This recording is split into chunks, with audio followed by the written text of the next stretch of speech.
It's the World Cup. It's Chelsea's still here. I don't know. it's hater summer, man. Oh, that's right. It's a summer of hate. I forgot about we were in the summer of Yeah, hate. That's but we right. still don't know what we're talking about, as evidenced No, by our background. that's correct. So just I'm gonna hit the music now, and yeah, I'll see you. We'll see you on the other side. See you.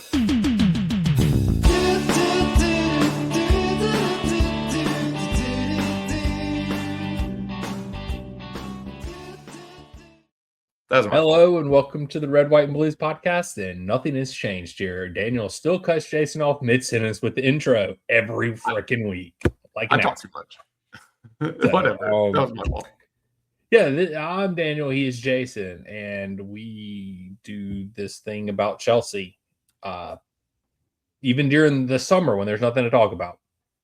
What even is this thing anymore?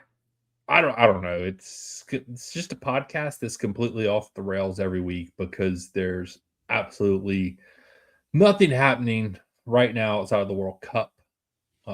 We do have a couple of Chelsea things to talk about that we came up with on the fly, and we're just going to see where things go because yeah, I don't really know. We're going to talk a little bit about the World Cup. Go through some of the Chelsea players. I mean, like, what do we have? Like 5 players at the World Cup, something like that. Yeah. And Oh no, we have. It depends on who you count. well, you Yeah. can't count Enzo. Cucurella, and I'm not counting Enzo. Enzo doesn't count. No, he's not. He doesn't count. He's gone. Oh, okay. You're not counting players who are no longer Chelsea players, technically. Yeah, But okay, that makes sense. So we yeah. have Gusto, Reese, Trev, Neto, Hato, Caicedo, Kendry Yeah. Paez, Oh yeah. Nico, Mamadou Sarr, and Oh, dude, our third string goalkeeper. Well, no, he wasn't. He wasn't part of our crew today. Our possibly third string goalkeeper is Belgium's third string goalkeeper, Mike Penders. no, Penders will be like our second string goalkeeper next year if all the reports That's are true. true. You're right, So yeah. he will be backing up Robert Sanchez, or unless now there's reports we might go after a goalkeeper. Who knows what the hell? I'm fully convinced at this point, Jason, that nobody in the Chelsea hierarchy knows what the hell that they are doing. I'm completely convinced that they just don't know anything. You mean they're like 4 years into the job and they still don't know how to do Yes. what they're doing? That's Yes. crazy talk, Daniel. Yeah.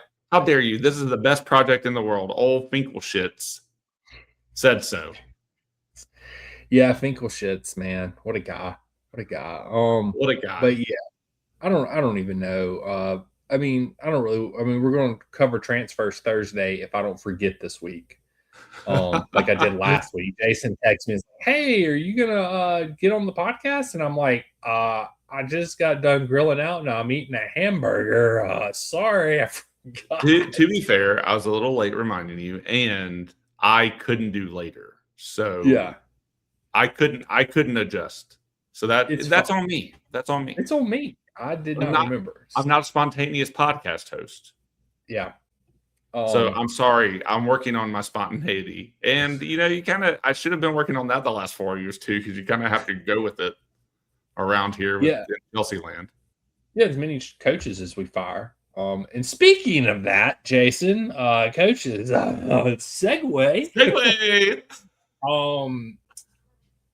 So Chelsea and Maresca, or City, I guess, in Chelsea, technically came to terms today on a price for Enzo Maresca.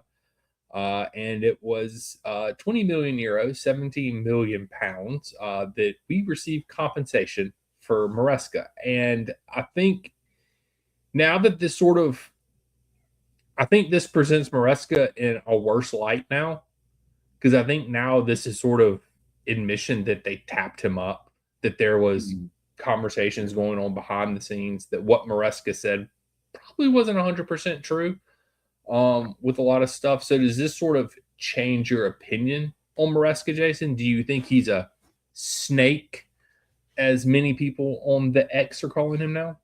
I mean,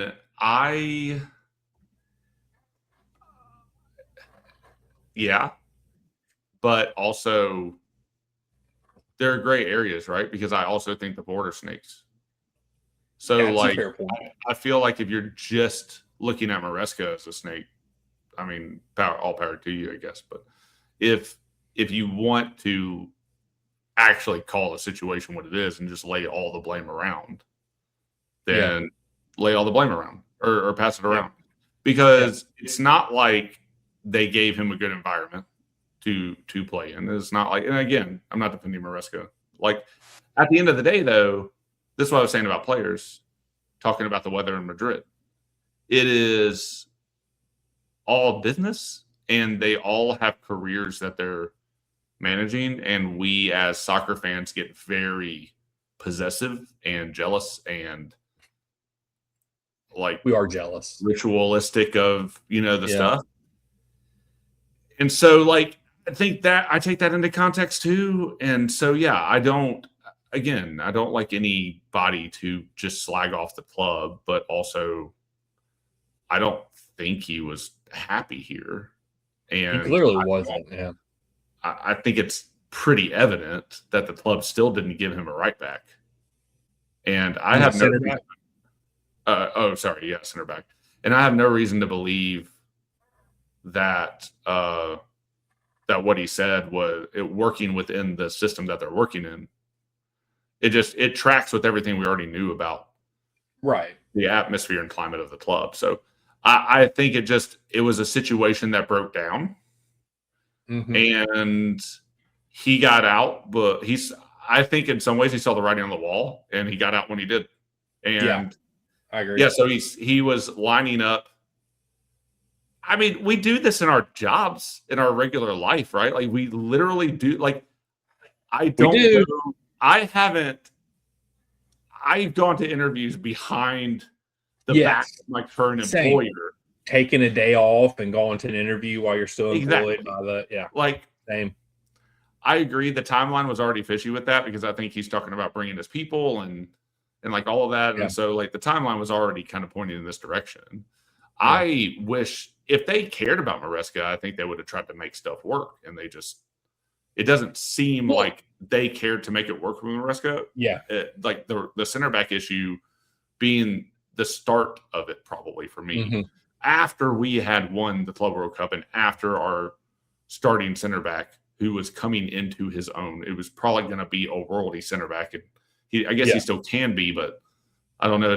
That's been stunted. His growth has literally been stunted for maybe put on hold for the rest of whatever. But I think it probably started there. So, like, there's a breakdown in the relationship there, and he probably got fed up. Again, does that make it okay that he?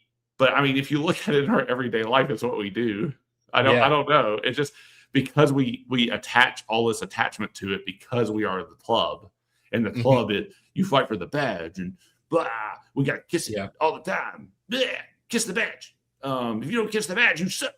And there are like faux pas, right, with the badge. But I'm not saying that I'm diminishing some of that. But at the same time, it is just kind of funny. Like, because it is, at the end of the day, it's his job. And so there's just all this pomp and circumstance that's built around it. And I think there's a lot of wasted energy about it. I wish he would have stayed. I think we would have had Europe if he stayed. I think the stability of the club would have been good. I would rather have Europe than 20 million pounds or euros. So I think that's where I stand. And it just is what it is. I'm not going to waste time being pissed off about it. So, sorry. Yeah.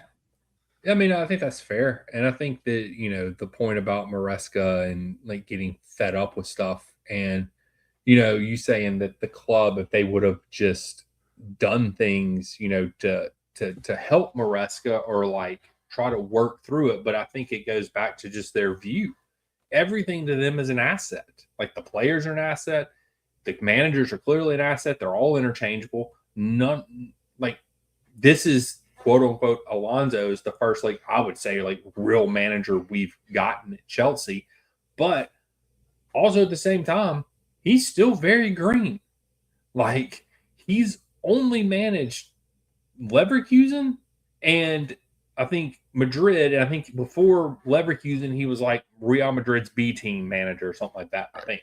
So it's like, this would, like, his second big job, because you can't compare Leverkusen and Chelsea. I mean, maybe now you can, but like it's still to be determined on Alonso. Like, I'm not one of these Alonso's the game changer. He's going to come in here and everything's going to be great. And we're not in Europe, so it's just one match a week. Blah blah blah. Like, this team is still disgustingly bad, and I don't see us getting better in the transfer window because we don't have the money. So it's like, why? And it's fundamentally the way this club's run. It's just everybody's indispensable. They're an asset. We can make it work with or without you. We don't care. But I think your point about Maresca, if he stays, we get Europe, is 100% correct, because if he would have been here, we're not going on a 7-match losing streak and where we don't score a freaking goal for 2 whole months. Like, that's just not going to happen with Maresca. Like, would we have had ups and downs? Would we have been frustrated with Maresca? Absolutely. Yes, 100%, because we already had our frustrations with Maresca. So, but yeah, it's just I'm glad the situation's over with. Got compensated for it. Great. Whatever. Be gone. Go to City. And you said right before we got on the podcast, and I'll let you touch on this, that and I agree with you on this point, is that, sort of shocked that City went after him, and it's probably more so, I think, like the Pep factor, like that's who Pep said to go with, but it is sort of surprising that they went with Maresca. Yeah, there's a lot of interesting thoughts that you brought out when you were talking. I'll start with this one, right? Like, I think I completely agree. Xabi is very green, but he is a proven green in a way that you could see a progression with him and his managerial trajectory more than you could say, I don't know, Graham Potter. And I think, like, he does represent the first time that this club has taken a manager, because that's what he is now, and they've taken on paper, at least. Yeah, that's what they tell themselves in the mirror reflection. Yeah, but they've taken. It feels like they finally took that part seriously, and by all intents and purposes, that's what the club is saying. I don't trust anything the club says, but it is what it is. I guess we'll see it play out. Yep. So then, what is weird about this, right, is like the flip side of this coin is, can we say Maresca did us a favor? Because the reason they doubled down on, I'm gonna trace a thread, so it's gonna take me a second. The reason the club probably didn't give him a center back is because he won the Conference League and he won the Club World Cup with the squad that they had handpicked. And so for them, Maresca winning last summer is confirmation that the project is going well. It's true. So they just doubled down on their bullshit. Mm-hmm.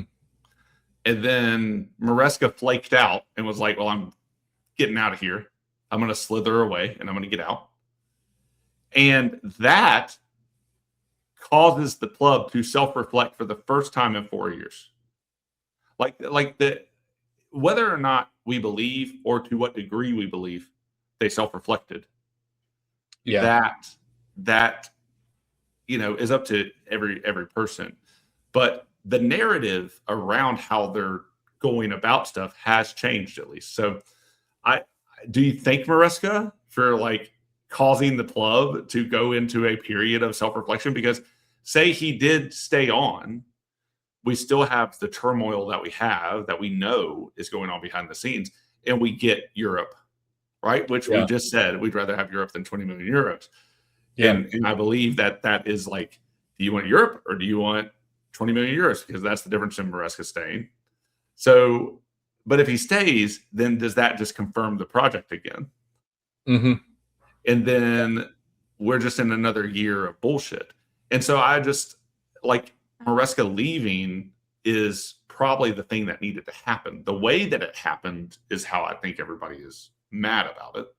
Yeah, I think everybody would have rather him stayed, but I also don't think if he stays, we get Europe and it's stable with its ups and downs, to your point, which I think is valid and would have happened.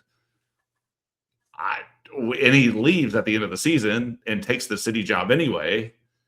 I don't think we're in a period where we think the club or where we see the club taking a different path. And so however, verging off the current path they did to trailblaze a new path through the jungle, I don't know. But I don't think that happens if Maresca stays. Now, it's true. Now, the last thought that I have about it is coming back to Maresca and going to City. What is crazy is like a manager can coach for Chelsea now, and then we still go, why would any club want that manager? And Maresca was still mildly, relatively, for our position where we were at the time, successful. Yeah. Right. But we won it all, right? We won it all with the Conference League, and we celebrated with President Trump. Yep. We celebrate our win with him. He has the real trophy and the medal. It is he's still in his pocket. Trophy this year too. they're just leading it his flub for not getting the F out of the way. And FIFA has capitulated to Trump this time around. God. But yeah, that's neither here nor there. I just wanted to take a dig at it. Yeah. But yeah, like he was mildly successful. But like, what is that success when City, like, we're about to do a triple possibly on the season? They just kind of faltered at the end, and Arsenal got the benefit of the doubt in every single call. Yeah.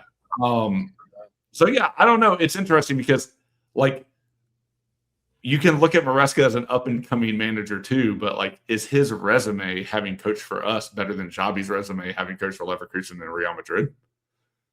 Even though the Real Madrid situation didn't work out. I don't know. That's kind of interesting to me. Not that I think they were in the market for Xabi. That's not what I'm saying. I'm saying, like, we have coaches now that are looked at as like, you just coached for Chelsea. But I think that is indicative of how things are run at Chelsea because they know the coach doesn't have as much power. So anyway, all of those things, like those three main things, are what you triggered when you were talking. Because I just think it's so interesting. We're like, why would City take a chance on Maresca? And it feels the same as us taking a chance off of Graham Potter coming out of the 14th level of Swedish football. Yep. Which will never, ever, ever live down. And now it's just funny because he's coaching Sweden and has destroyed somebody in the World Cup and been absolutely destroyed in the World Cup, which is typical Graham Potter. It's what happens when you don the cowboy hat, come to America. Yep, that is true. That is true. Yeah, and I mean, I just don't know with like Maresca. Like, do they switch? Like, say hypothetically, Maresca finished the year. I think it was clear like he was going to leave for City regardless. And then we are in Europe. Do they still make that same change? And I think you got a valid argument that they wouldn't make that same change. So does that mean then we get Alonso? Probably not. Things could have been different because it's one of those things, and we're not really in the market for A-list managers. And I think the consensus was Alonso was the best available manager, and we got him somehow, some way. I still don't understand why he's not starting until July 1st when Areola signed his contract. Like, Liverpool announced him and he signed his contract like the next day and started. Like, why do we not start these people early? Like, I don't know if it's the books because they're so off in their books and they're so in debt and they're posting net losses every year, and maybe that's it. And they can't afford to pay Alonso until the freaking first of the year. So who knows? Because we ain't got no money. But yeah, it's going to be interesting. And I think we've talked about doing our Alonso special on whenever July hits. So not next week, but the next or sometime around there. Because we're different on this podcast. And, we just want to do things differently. So we get our full chubbies off. yeah, wonderful. I don't know what that means. So I guess just let me ask this question since you have it pulled up in front of you, Jason. Has a Chelsea player done anything significant in the World Cup outside of Caicedo? Yeah. So Caicedo, He's had a good one. I don't really think that they have, but Caicedo. Let's start with him. I'm not allowed to talk about other players who shall not be named. Yeah, they're gone. We don't care. Yeah, Caicedo in the game against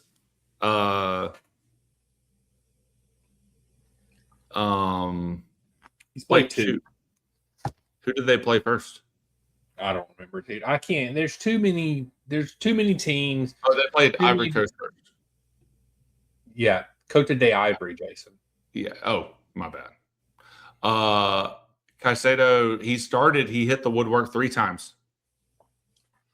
And then Ivory Coast won. Yeah. And then they drew with Curacao, which is like Curaçao's first point ever in the World Cup. Yep. So that's impressive. They got their first goal against Germany and they got slaughtered, and they got their first goal ever. Yep. But Caicedo started, of course, and then Ecuador dominated, but just couldn't find it. Kendry Paez, he kind of came on the second half for Ecuador, but then didn't get into the Curacao game. So, yep. And then Neto, he had a cross that led to an opener, right? And then Portugal came back, or Congo came back and equalized just before halftime. And then they haven't played a second game. Portugal haven't. Nico for Senegal, he started up front. He's playing. They're currently losing 1-0 at halftime to Norway as we record this. Oh, okay. Wow. Okay. So, yep, Senegal are losing right now. Was Senegal your sleeper team? They were, and they suck. They're kind of shit in the bed. Yeah. All the other African teams have done great. Not Senegal, right. Not the one I picked. Should have known. So. James started in the England game against Croatia. Yep. So pretty good game for them. Trev, he just apparently. So he literally came on to the team. Yeah, like 24 hours before the tournament started. Yeah, I think he got in on that game though, the second half or something. I stopped watching because England was a very I will say this. I love some Tommy T. Not an England fan. I'll cheer for the Chelsea players on there, but boy, that first half was some most Arsenal football shit I've ever seen in my life. Like I was watching freaking Arsenal play right now. It was most boring. Second half they did great, but that first half, jeez. Something we can talk about, like in our preview for the next season, is how many teams try to emulate that shit now. It's going to be kind of some boring ass football, I think, at the Premier League for a year. Hopefully not a lot. Hopefully, because of the new rules, they won't be able to, with the whole, you got to have your throw-ins done by, you got so much. In that, again, it just goes back to officials enforcing the rules. That's what we talked about at the end of last year. It's like Arsenal got away with stuff because rules weren't enforced. Exactly. It's just, it is what it is. That's the way they chose to officiate the season for whatever reason. It was terrible officiating, from the first match to the end. And so it's just officiate the matches like you're supposed to, and there won't be a problem. Right. And that's what it comes down to. And so I don't know. We'll talk about that, I guess, a little bit. I don't want to dive into the World Cup because we'll get off on a tangent. Yeah. Well, I'll keep going with the players real fast. Gusto started in the first game for France, but I don't think he started in the game versus Iraq. But I don't have the stats for that in front of me. But France won 3-0. Yeah, they won. Yeah, and after a long weather delay. Mbappe had 2 goals. Not talking about that guy. Hato came on for the Netherlands against Japan. Japan is smoking this tournament right now. They're doing great. But we're not talking about him. We're talking about Hato, who plays for the Netherlands. So, but they drew with Japan 2-2 in the first match, and then Netherlands smoked Sweden 5-1. Yeah, he was a backup defender in that one. So yeah, and then Sarr was on the bench for their first game for Senegal, and then Mike Penders is, I don't know, he's probably not going to feature. He's not going to play. Belgium. Belgium's struggling right now. Yeah. So anyway, that's real for Belgium. That's the World Cup update of Chelsea players. Yeah, not a lot going on, mainly because we don't have a lot of attackers, and the ones that we did send all suck. So whatever. Yeah, Neto technically, I guess Neto has an assist. Yeah, and then that's about it. Yep. So I don't know. Yeah, World Cup's been great so far, though. I mean, that's all about the extended stay. Like I said, if we start talking about the World Cup, we can't. We did that for like 30 minutes last episode. We did. We cannot do that again. So y'all know Jason and me will go off on tangents about this. So I guess let's talk a little bit. So let's I guess we got sort of two topics left, Jason. The last one I just thought of in my head because it just happened on Friday. We can talk a little bit about our schedule for the upcoming year since they just released Premier League schedules. Yes. And so, but Jason and me did want to give y'all our thoughts on the new Chelsea first team kit that has officially been released. And can I pull a picture of this up? I don't know if I can or not. I think I'd have to share my screen. Yeah, we might have to stop the background screen for a little while and do it. Hold on. Let me see something. This. Oh my God. We got to talk about the price of this thing too. That is absurd. Yeah, it's stupid, man. Let me just go there. Okay. Yeah. There we go. There is. Can everybody? I don't know. Can people? Oh wait, hold on. Let's try this. There we go. Okay. Yeah. There we go. There is our jersey with Cole Palmer.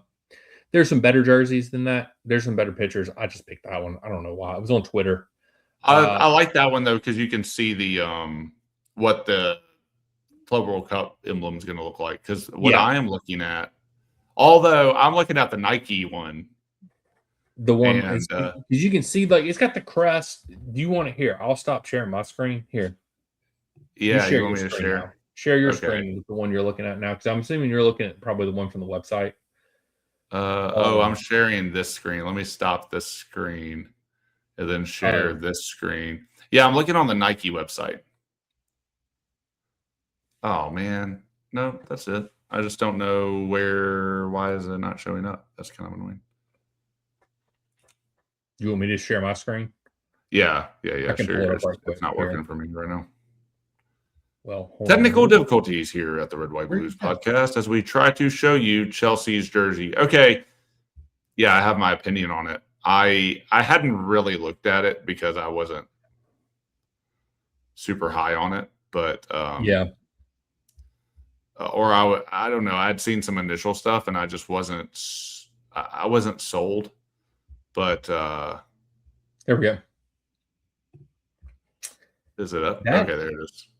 That works. This kit, man, I just don't like it. They ran out of ideas. They were like, let's take this little like flourish that you see all the time with the little plant shit and the grains or whatever, and we'll put that across the top of the chest. It'll look like someone ran over the players right before the match. It does look like a tire print. And then, I don't know. Let's just put the crest on it, just kind of just showing through, and then we'll take the lion and we'll just make it. We won't put a badge. We'll technically put the badge on it, but we won't put the badge where the badge goes. We'll just take the lion, and then that's my problem. And then we'll make everything gold and blue, gold and blue, gold and blue. Yeah. And it's missing something. Oh, I know. How about a collar? Yeah, the collar. is just atrocious, man. Like I'm normally not a collar hater, like, but it looks atrocious on this kit. It's It just very doesn't. wide, like Yeah, this, and then I do not like it fully buttoned like that. That looks pretty rough. yeah. This whole kit just pisses me off. Like I do love the color scheme. I love the blue and yellow. Don't get me wrong. That's my only thing I like about this thing.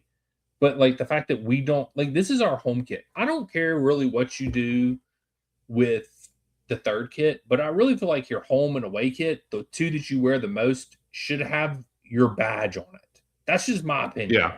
Like I feel like the third kit is the Yes. kit that you just do crazy stuff with. So like if you wanted to put the line badge on the third kit, I wouldn't have a problem with that. Yeah. But the fact that our main badge is not on our home kit really pisses me off. Agreed. I completely agree with that. I do not understand the thought process behind any of the decisions that have gone into this jersey. There is now, granted, I think I've mentioned this on this podcast before, but that the lion on this jersey is technically like the London FC lion, and so you get into the whole conspiracy controversy of them wanting to rebrand us so that they're no longer beholden to the CPO, so that they can move us, so that they can like get around the CPO having the rights essentially. So that is a thought. So how much was this Nike coming to them and saying we're shit at making kits? Here's a shitty kit. Or was this some marketing people from Chelsea being like, hey, why don't we do this instead of putting the actual team badge on the kit this year? Get them used to it. Get them used to it a little bit. Right, exactly. Just get like they're doing right now with the hydration breaks at the World Cup. They're just getting us used to it so it becomes the norm. Also, such a weird, like if we actually are, and that I'm pivoting a little bit, so this isn't like the CFC London thing, which I think I think it has merit. But if you put a sponsor on this, it covers up the crest on the background. Yeah. You know, so like I just don't understand why that is why we're not using the actual badge. I think your point is, I think like you're going down that thing is that they knew fans were not going to be happy that we didn't have the badge on there.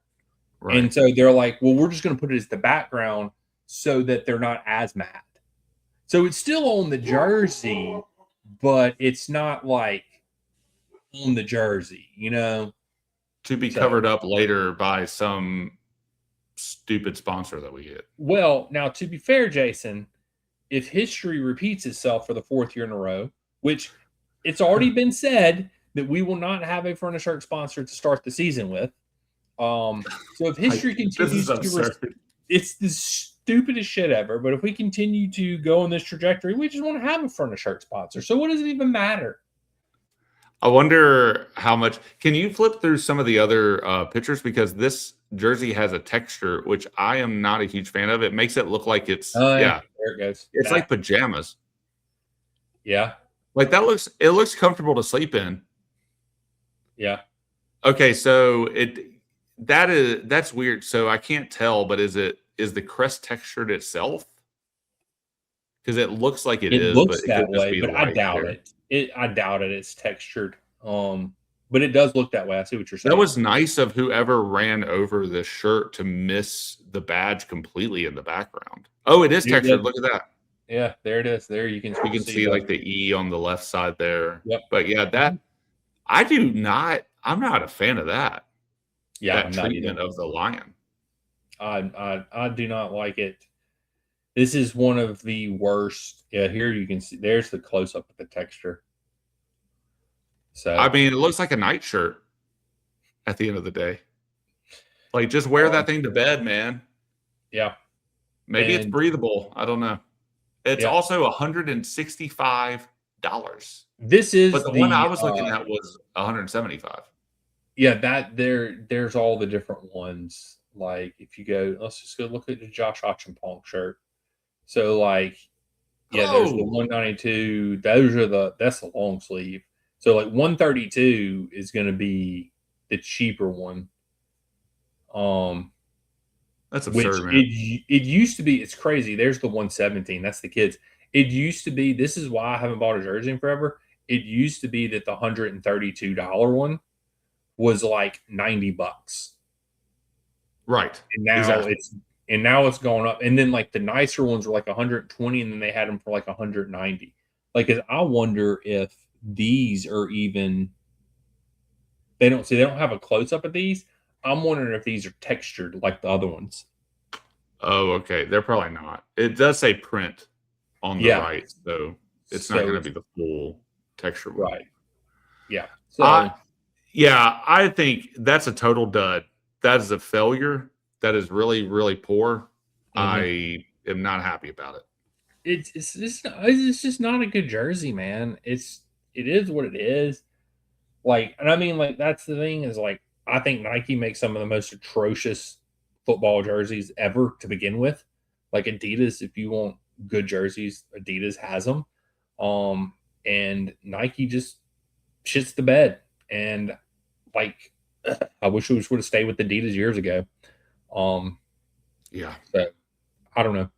But yeah, that was sad. Yeah, it's sad. Not a great jersey this year. So, I don't really know. I mean, that's it. We'll talk about the away and the third kit. I mean, you can go find them if you want them out there, and we'll talk about them on another episode when they're officially released. That is criminal to charge that amount. It is. That is absolutely insane to me. I want to look at something right quick. Let's see. I didn't want to do this because I didn't know what was going to. I didn't know if my personal information was going to pop up. So I see. Yeah. I can see his personal information, but you guys can't. I just want to see if that's what a 30-year friendship will do. Yeah. So, man, Daniel also let me borrow a suit for a wedding I needed, and we are almost very similar sizes, but my limbs are just a little bit longer, even though Daniel's a little taller.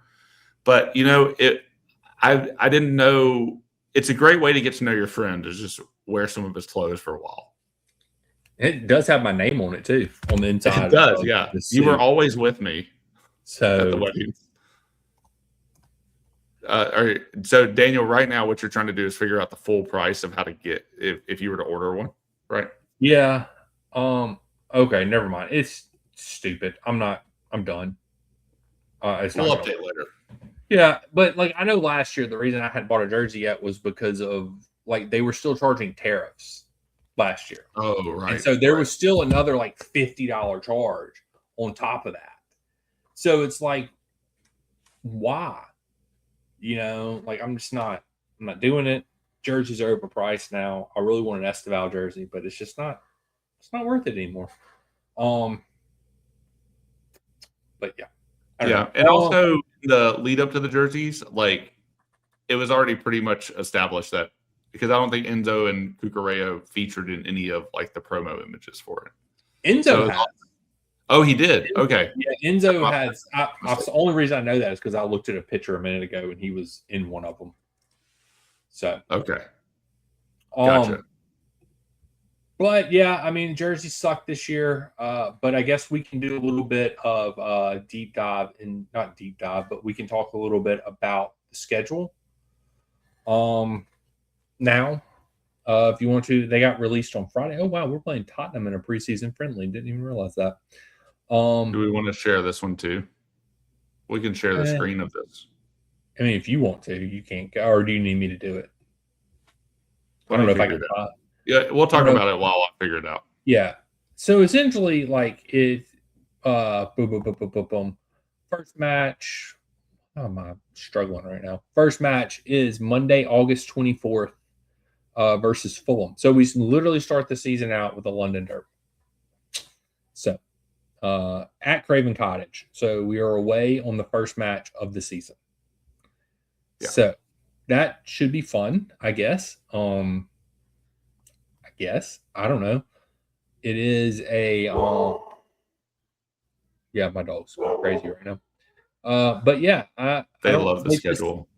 Yeah, the schedule this year is quite interesting, and it Oops. is Oops. not There we go. like. Got it. Did you get it? Yeah, it's up now. Okay. Yeah, there we go. There we go. Yeah.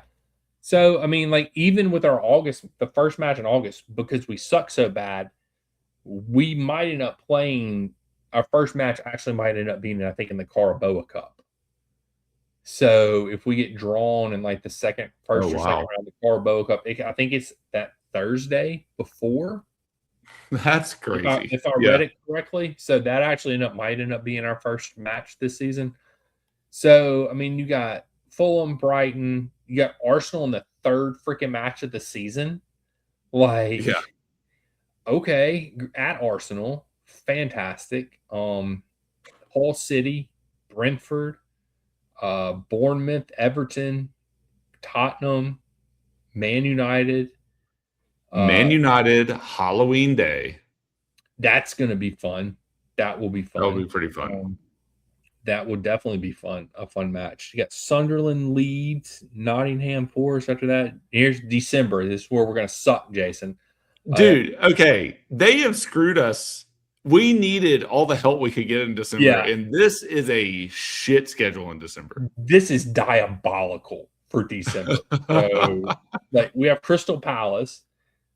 Okay, whatever. New manager. We'll see how they fare this year. Then we got Liverpool at home. That'll New be manager. fun. Yeah, new manager. Manchester City away. Oh, okay. We got to go play our former manager. Right. Freaking at City. Then we have Villa at home. Okay. Yeah, sure. And then we go to Coventry City to our former, I don't know, manager, technically, I guess. Player, Manager, hero, legend. Yeah, that's right. And then we end with Ipswich, which at Ipswich. Who made this freaking December schedule? Sucks. Really sucks. This is diabolical. So 1, 2, 3, 4, 5, 6 matches. Hey, only thing I am glad we have a Boxing Day match this year. Oh my gosh. For listening. Thank you so much. Boxing Day matches. What has it been, 2 years since we've had one? I think so. Well, last year, I don't think there was any last year. There was like one. Yeah, there was only like one game. Yeah. So it's just outrageous. It is. It's like Boxing Day. Like you're supposed to. Like I'm supposed to be able to sit down and just watch football the whole day. That's all I'm supposed to be able to. That's all I'm supposed to do. We've been robbed, but it's back this year. I'm thankful. It is, and I mean, like the fixture. I mean, even you go into January, we play Newcastle at home on the 2nd, the day after New Year's, and like then we got Palace away, Sunderland at home, Leeds away, Nottingham Forest at home. You got then in February you have freaking United away, Newcastle away, Ipswich at home, Villa away. We're screwed. Right. Yeah. Jeez. I mean, what's crazy is like the congestion in December, January, February. Yeah. And crazy. Before that, in November, we only have the 3 games. And then in March, right after that little run, we have 3 games. Yep. And then 3 in April. Yeah. And then so March, you have Coventry, Arsenal, Hull. Then we have Fulham to kick off April, Brighton in April, and Manchester City in April. And then we have Poole away in May, Tottenham away in May, Everton at home in May, Bournemouth away, and Brentford at home to end the season. What is so sad is that this is pretty much the season outside of a handful of domestic trophy matches. Yeah, outside the Carabao Cup and FA Cup. Yeah. But because we were such shit last season, to your point earlier, we get some extra Carabao Cup matches that we wouldn't normally be in if we weren't shit. Yeah, and I think FA starts in January, if I'm not mistaken. So that's going to call you add that to. Oh my god! You add that to the fixture. They are willing to like postpone matches if they get in the way Yeah. of some of that too. Right. So it might not be, but yeah. But Yeah, essentially, I mean, a match a week, like January. I mean, Newcastle is the second. Oh man, that is really congested because you go 3 days between matches and then a week, then a week. I'm starting December, sorry. So 3 days in between matches, week, and then 4 days, and then 3 days, and then 4 days, and then 10 days, and then week. It's kind of a wild schedule. Yeah. Oh, so correction, the Caraboa Cup will be in between Fulham and Brighton on that Wednesday. Hey, so midweek match. We'll play Monday on the 24th of August. We'll have off a day and then turn around and have to play again on Wednesday, probably. A truer test has never been given. Yeah, I mean, something of that will probably change. We probably won't play Monday Night Football anymore, which sucks because that's I look forward to Monday night games. So, but I don't know. I was looking to see when we enter the. So January 9th is when we enter the FA Cup. Okay. So that's fine. We'll have it'll be 3 days and then a week. Yeah. Yeah. So I don't know. But I mean, like, we'll probably deep dive more into the schedule whenever we go through like when we go through our predictions and stuff like that. Because I mean, that's sort of how I make my predictions. I'll block it off and say, we need to do this, we need to do that during this section. And I mean, I think that like this year, like I just don't know how we're going to be, man. Like, I just don't know how we're going to be. For the fourth year in a row, it's up in the air. We're not sure about anything. We have a new manager. Stability has been upended. We're losing 2 players who have been leaned upon, I guess, for most of the time. Yeah. These last 4 years. And there's nothing to hang your hat on. So some could say this is exciting. Yeah. Or I'm tired of not knowing if our team will win or not. I think that's how I tend to look at it. I did watch a Manchester United Instagram the other day predict that United will go undefeated this season. So whoa. Yeah. I mean, like it was like, I think, like, I don't think they drew until like maybe like April. Like, that was the first time they dropped points, was like in April. I'm like, dude, you gotta be kidding me. Like, Chelsea's gonna lose in the first 3 matches. We'll be dropping points. So it's gonna be a test. The whole season it's gonna be a test for the players, a test for the new self-reflection period of Blueco, a test of our patience. There's gonna be a lot of trials this season. Still 4 years into the project. We are entering year 5, ladies and gentlemen, of the great Blueco project. Hold on to your asses. Yep. Let me go make one more. I don't think I have anything else that's non-transfer. Weirdly quiet in Chelsea world lately. Yeah, and I mean, like, you can take that as a good thing or a bad thing. Like, they're working on stuff, but it's like, who are they targeting? Because they're not going to get any of the people that they want. Because if you're getting somebody from a lower club, they're probably going to move up to play Champions League. Well, we don't have that. We don't have European football to attract somebody to. So it's like, we're talking about signing starters and stuff like that. I'm like, okay, well, where are you going to put these people? Like, right, exactly. You got to sell some people. We ain't got room. We've already got, the thing is, people forget, we already have 4 people freaking coming in. 4. Yeah. We have Barcoa. Mega, whatever the hell his name is, Quinde and Penders. Like, you already have 4 freaking signings coming in. Right. And everybody's like, oh, we need a left back. We need a winger. We need this. We need a midfielder. If Enzo leaves, we need this. You know, and I'm like, we ain't got no money. We broke. So we clearly can't sell any of our players because they all suck. So, and I mean, I think that, to me, that's the more concerning thing is like we haven't heard any outgoings. Yeah. There is some rumors we could talk about on Thursday. Yeah, Chalobah's only out. He's spoilers. Only out.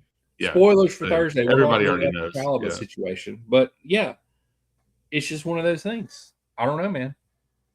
Yeah. I mean, it's like you said, we have too many incomings, not enough quality in the outgoings to really make a difference. And then, we don't know. Strategy is going to be strategy. And then our, I almost said head coach. Our manager doesn't start until July 1st.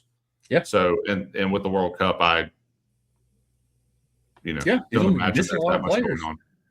Right. So, So I think everybody's the World Cup is kind of it upends transfer season every season anyway. Yeah. Because everybody's waiting. Everybody waiting. You don't want to pay for somebody that's in a tournament right now just to watch them get injured. That's true. That is valid. So we'll talk more about transfers Thursday. Yeah. Yes, Daniel's going to show up for the podcast on Thursday this week. We can actually talk about transfers. Next couple weeks, we'll talk about some Xabi Alonso. We'll talk about I don't know. We got some things cooking. But yeah, we'll do some things. Anything else you got for this week, Jason? No, I personally am enjoying the non-Chelsea life right now. Last season I think broke a lot of us, and I've been happy that it's just World Cup. Yeah, it's nice just to watch the World Cup and not have to worry about Chelsea. It is so nice. It is very nice to do that. And while I always want Europe, it's going to be really nice not having to just watch us falter. Yeah, in Europe and the league, but who knows? For sure. But again, we're in a rebuilding year, and I am going into this next season as we're in a rebuilding year. We're going to come in and dominate. I think we have an opportunity this season in a weird way. Like if we can cook, then the opportunity is there to cook. If we don't cook, we're in a rebuilding year. So I'm not setting my expectations really high unless there's a need to, and we're not going to know anything until we see whether or not we're going to cook. Yeah, I mean, I think it comes down to what does Xabi do? Who do we keep? Who do we sell and who do we bring in? Because I mean, we're a pretty average squad right now, but can Xabi get more out than Maresca could? I don't know. It'd be interesting to see. Just score update. Holland has a brace now. Norway's up 3-1. So second half, Holland's like, oh, score brace. So we need Ronaldo to score some goals this World Cup so he can really put it to Messi. This is getting ridiculous. Yeah, Messi's already got 5 freaking goals. He has 5 goals. He is now the all-time leading scorer in the World Cups at 18. Ronaldo had 15. So Messi came into this World Cup at 13 and has now scored 5 in the first 2 games. Yep. Absurd. The problem is that Mbappe will pass Messi probably because I think Mbappe's already in the top 5 and he scored 2 more today. So it's like Mbappe, not tooting our own horns, Jason, but there's a podcast out there that did pick Mbappe to win the Golden Boot this year at the World Cup. These 2 guys right here. These 2 guys. Boom. I'm going to get one prediction right at least. Yep. It's looking that way. But I guess just tell these people where they can find us, man. X, Instagram, Substack. Check us out. We'd love to hear from you. We'll probably talk back. At Red White Blues FC on all of the things. Yeah, and listen to us on Apple, Spotify, Amazon, wherever you listen to your podcast out these days. We're also on YouTube, so like, subscribe, follow if you like watching videos. Yeah. Until next week when we talk about until Thursday, where we give you a transfer rundown of everything that's happened in Chelsea. We'll catch you guys and gals on the flip side. Hope there's better news for us all next time. Flippity floppity.